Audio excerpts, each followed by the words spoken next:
Bismillahirrahmanirrahim. Assalamualaikum warahmatullahi wabarakatuh. Perkenalkan, nama saya Desti, NIM A1H1 19011, jurusan Pendidikan Guru Pendidikan Anak Usia Dini, Fakultas Keguruan dan Ilmu Pendidikan Universitas Haluoleo. Baiklah, pada kesempatan kali ini saya akan menjelaskan materi tentang strategi pembelajaran. Untuk poin pertama yaitu konsep strategi. Pertama, strategi berarti cara dan seni menggunakan sumber daya untuk mencapai tujuan tertentu. Yang kedua, suatu garis-garis besar haluan untuk bertindak dalam suatu usaha mencapai sasaran yang telah ditentukan. Poin kedua, strategi pembelajaran. Strategi pembelajaran adalah cara-cara yang dipilih dan digunakan oleh seorang guru atau seorang pengajar untuk menyampaikan materi pembelajaran yang bertujuan untuk memudahkan peserta didik menerima dan memahami materi pembelajaran.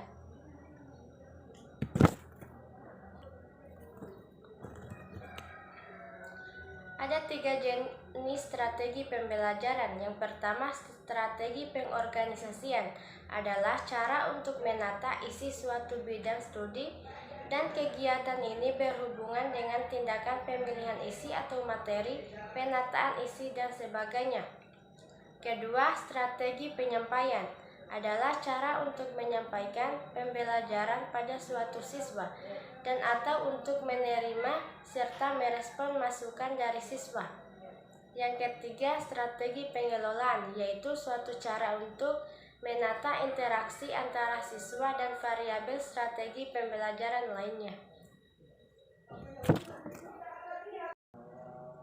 Konsep dasar strategi pembelajaran meliputi yang pertama, menetapkan perubahan tingkah laku siswa. Kedua, menentukan pilihan atas pendekatan masalah belajar mengajar. Yang ketiga, memilih prosedur, metode, dan teknik pembelajaran. Yang keempat, menetapkan norma dan kriteria keberhasilan kegiatan pembelajaran. Yang pertama adalah belajar isyarat. Belajar isyarat adalah belajar sesuatu dengan tidak sengaja, yaitu akibat dari suatu rangsangan yang dapat menimbulkan reaksi tertentu. Biasanya bentuk belajar seperti ini tidak disadari dalam arti respon yang diberikan secara tidak sadar. Misalnya seperti menutup mulut dengan telunjuk. Ini menunjukkan isyarat mengambil sikap tidak bicara. Tipe belajar yang kedua, yaitu belajar stimulus respon. Belajar stimulus respon adalah belajar yang disengaja dan responnya seringkali secara fisik atau motorik. Respon atau kemampuan yang timbul tidak diperoleh secara tiba-tiba, melainkan melalui pelatihan-pelatihan. Respon ini juga bisa diatur dan dikuasai. Misalnya, ketika seorang siswa dapat menyelesaikan suatu soal setelah memperhatikan contoh penyelesaian soal yang serupa dari gurunya. Tipe belajar ketiga yaitu belajar rangkaian atau chaining. Belajar rantai atau rangkaian adalah belajar yang menunjukkan kemampuan anak untuk menggabungkan dua atau lebih hasil belajar stimulus respon secara berurutan. Contohnya yaitu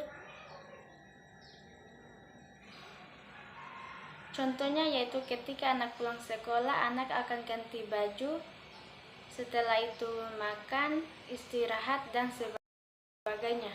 Tipe belajar yang keempat yaitu belajar verbal atau verbal association.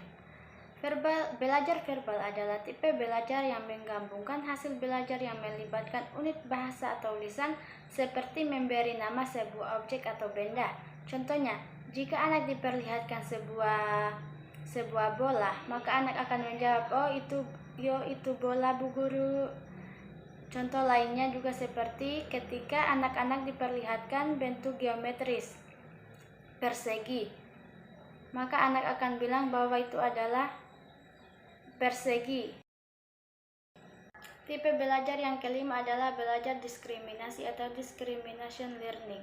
Adalah suatu belajar untuk membedakan hubungan stimulus-respon agar dapat memahami berbagai objek fisik dan konsep.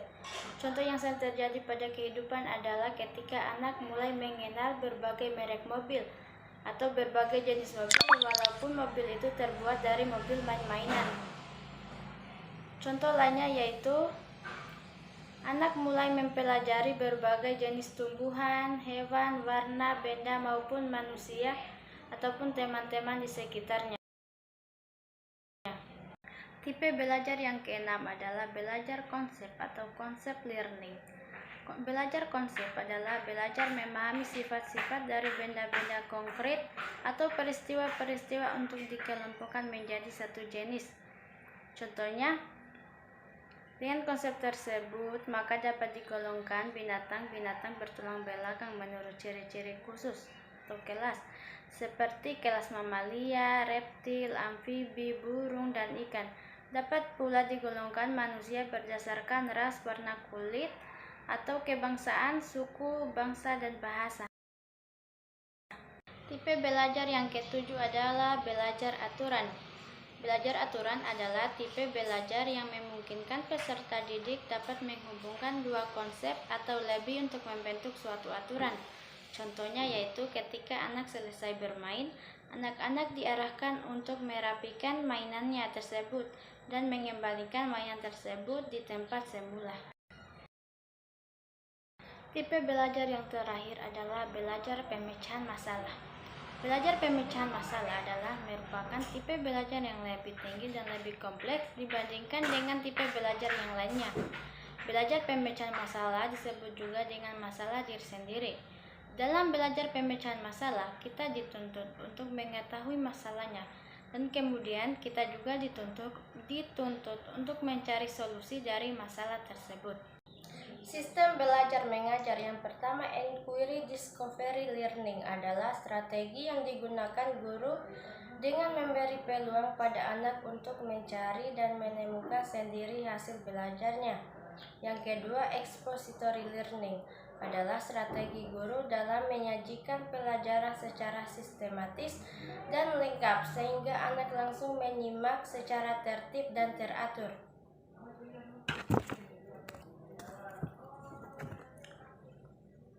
Mastery learning adalah upaya guru agar anak didik memiliki penguasaan pemilih pada materi pelajaran. Selanjutnya, humanistic education adalah strategi mengajar guru dengan melakukan pendekatan secara pribadi yang hangat dan bersahabat sehingga anak dapat mengaktualisasikan diri seoptimal mungkin. Yang terakhir yaitu pengorganisasian kelompok belajar. Media dan sumber belajar.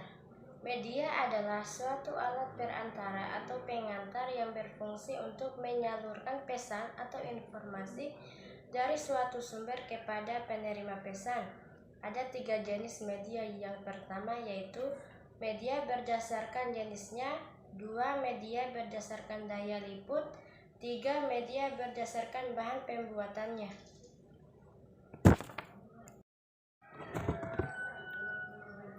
Media berdasarkan jenisnya, yang pertama media auditif, yaitu media yang mengandalkan kemampuan suara saja, contohnya radio. Yang kedua media visual, yaitu media yang hanya mengandalkan indera penglihatan saja, contohnya grafis, gambar, peta, globe, bagan. Yang ketiga yaitu media audiovisual, yaitu media yang mempunyai unsur suara dan unsur gambar, contohnya televisi, video, dan film.